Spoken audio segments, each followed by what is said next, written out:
All right, welcome to The Explainer. Today, we are digging into a really modern mystery, one that played out right in the skies over the US. It's left investigators wrestling with theories that, and I'm not kidding, stretch from the criminal underworld all the way to the cosmos. So, yep, let's dive into the super strange case of the drones of 2024. It all starts with a pretty simple but profound question. Back in late 2024, stretching into early 2025, people all across a bunch of states started seeing, well, things. Formations of lights, objects moving in ways that just weren't normal for any plane or helicopter. So the big question is, what exactly were these things? Okay, so let's just lay out the facts, the things we know for sure. The sightings were mostly popping up in the northeastern US, and this went on for several months. But listen, this wasn't just about some weird lights in the sky. The key detail, the thing that changes everything, is that there were confirmed reports of electronic jamming.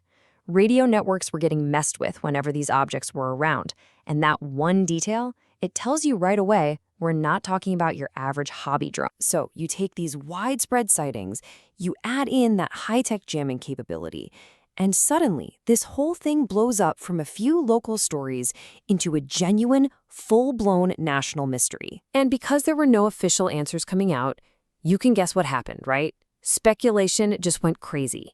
The internet, the news, it just exploded with all kinds of theories. Everything from, criminals to massive government conspiracies. And right in the middle of all that chaos, one investigator decided he was going to try and find some real answers. So to try and make sense of all this, we're going to follow the investigation of a guy named Dakota Frandsen. He basically made his mission to cut through all that noise, look at the actual data, and track down the sources behind the rumors. Now, Frandsen's approach was, well, it was pretty unique. On one hand, he had all these law enforcement contacts, so he had this grounded, feet-on-the-street perspective. But, and this is a big but, he also had a background in paranormal research. That meant he was willing to listen to all the theories, even the really out-there ones. And that combination, that dual perspective, is absolutely key to everything he found. Okay, and this is where it gets really, really interesting. See, Frandsen's final report doesn't just give you one neat little answer. No, instead, it carefully lays out several competing and honestly kind of mind-bending theories that were floating around in his circles. So, theory number one.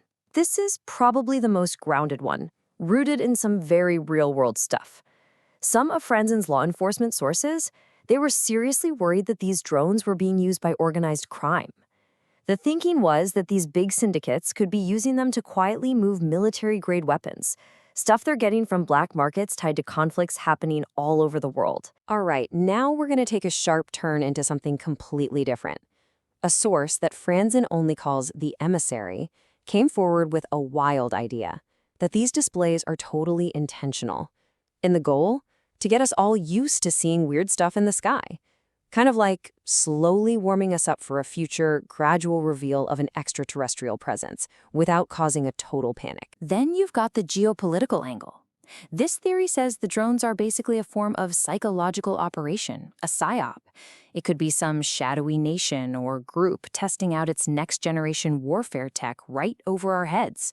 Or maybe it's meant to stir up fear and confusion, to soften things up before a bigger conflict. And finally, we have to talk about the big one. The report dives into a really famous, long-standing conspiracy theory called Project Bluebeam. The idea here is that some powerful global group is planning to stage a gigantic, fake alien invasion. They'd use holograms or advanced drones like these to scare all of humanity into accepting one single world government.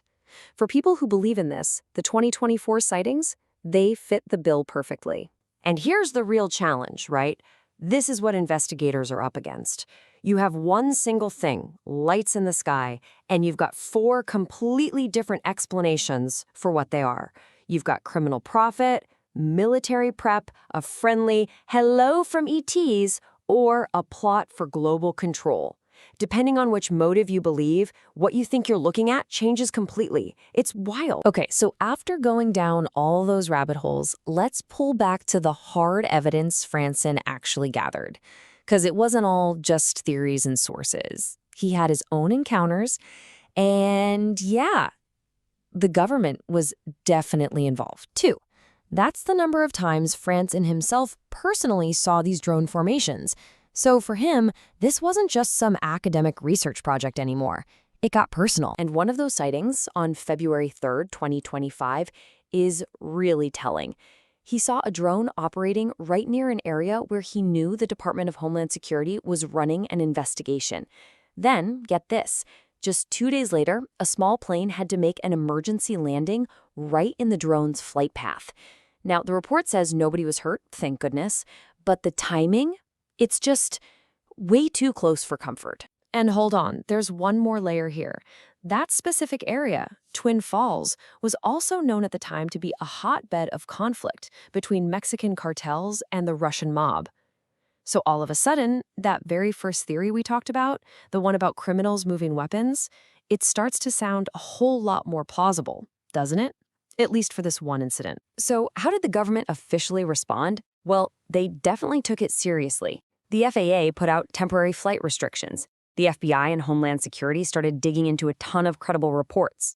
But, and here's the big takeaway, despite all of that, there has been no official identification of where these drones came from or what they were for. Officially, the case is still wide open. And that kind of brings us to the end of this explainer, but not really to a conclusion. Because with a story like this one, the whole point is that there's no easy answer. So we're left right back where we started, really. We've got these incredible events, and the possible explanations are just as incredible. What are we looking at here? Are they just high-tech tools for criminals? A new weapon in some secret war? Or are they actually something not from this world at all? You know, a line from Frandsen's own report probably says it best. He wrote, "The continued lack of definitive answers ensures that these events remain a subject of active investigation and public intrigue. The mystery lives on, simply because the real answers are still just out of our reach." But in the end, this whole drone mystery forces us all to ask a much, much bigger question, one that goes way beyond this one case. In this age of deepfakes, of hyper-advanced drones, of information warfare, how do any of us ever truly know what we're seeing in the sky? How can we be sure what's real?